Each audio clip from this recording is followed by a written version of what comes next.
एक औरत थी, वो ना एक साध्वी थी, बड़े बड़े प्रवचन दिया करती थी।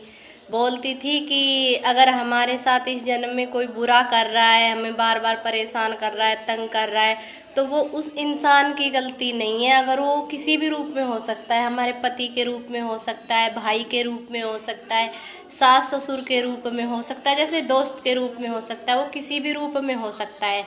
तो वो हमारे साथ अगर गलत करता है ना, तो उसका दोष नहीं होता है, हमारा कर्म होता है कि हमने पिछले कर्म में क्या करा था। जो हमारे पिछले कर्म होते हैं वो हमें इस कर्म में भोगने पड़ते हैं। इसलिए हमें उस आदमी को दोष नहीं देना चाहिए, वो तो अपनी जगह सही होता है, गलत होते हैं तो हम होते हैं और हमारे जो पिछले कर्म होते हैं।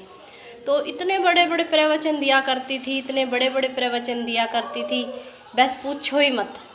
तो एक बार तो मेरा ब्यूटी पार्लर का काम है, तो वो प्रवचन देने वाली बाल कटिंग के लिए मेरे पार्लर में आ गई।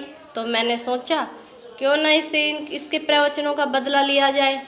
तो उसने बोला कि मेरी बालों की ना कटिंग करनी है। तो मैंने कटिंग करते टाइम उसका सिर बिल्कुल गंजा कर दिया और उसने मुंह पे फेशियल करवाई थी।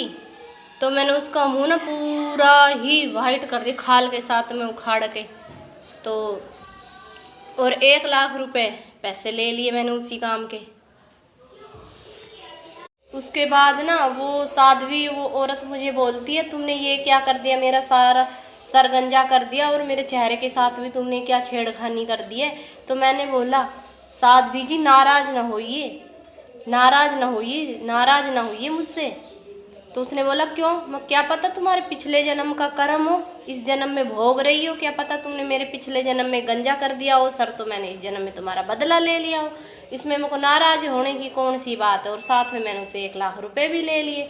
उसका इतना सा मुंह हो गया, छोटा सा, अपना मुंह बना के और चली गई।